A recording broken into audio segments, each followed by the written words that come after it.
What's the proper reaction to Caleb Williams and Bo Nix performances this past weekend?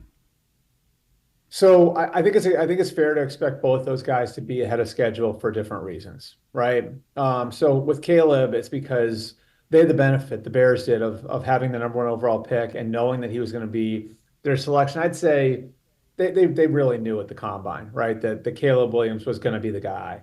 And so that allowed them creatively to start ramping him up. And I actually have a story going up on the site today about all of this and like what they did creatively to get him ready to go. They were installing the offense with him in March and April. So when they went out to USC for the pro day, when they had the 30 visit, when they brought him in and had the, 3 1 hour Zooms that are allowed pre-draft, they were putting in formations, they were putting in terminology, they were putting in cadence.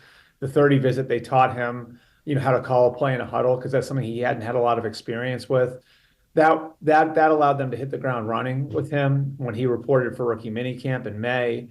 And then when he went away for the 40 days between spring and summer, he took some big jumps because they worked with his personal quarterbacks coach to give him a program for that period of time. So by the time he got back, like I had one coach there told me it really looked like pro football, and that's a big thing for a rookie, especially one coming from the sorts of offenses that Caleb Williams has played in. So I think the Bears fans should be excited about what they saw because of the situation he's in, throwing to Keenan Allen and DJ Moore and Rome Odunze and The problem, they need to be less excited in Chicago. They're too excited, I yeah, think, that Albert. might be the Like the issue. expectation Yeah, level is like, how far are we going in the playoffs? right. How about we get to the And look, they're playoffs? in a tough division too. I mean, Detroit.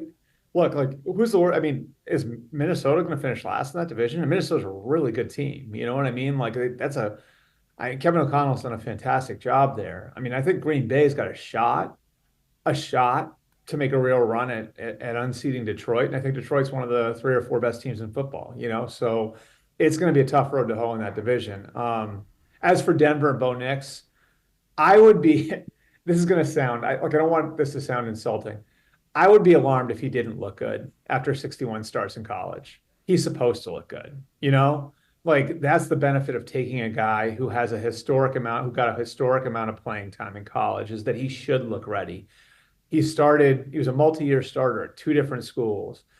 He went through the ups and downs. He played in different offenses.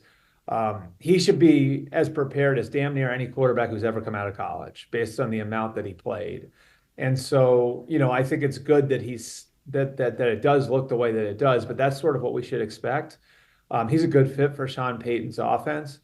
And I think the one thing that's like a really obvious but notable, if you watch the Broncos preseason games, the offense moves when he's in there, and that's a simple thing, but it means it's an efficient operation when he's in there. And that's going to allow you to get buy-in from other players in the locker room. And so, like I would be less worried about where Bo Nix is in year one and year two. What I'd be more concerned about is where he is in year four and year five, where it's like, I have a lot of confidence he's going to be able to play at a competent NFL level fast. The question is when it comes time to pay a guy like that 50 or $60 million a year, is he going to be able to level up to the point where you're going to be, ready and happy about doing that? That's the part I think people are less sure about.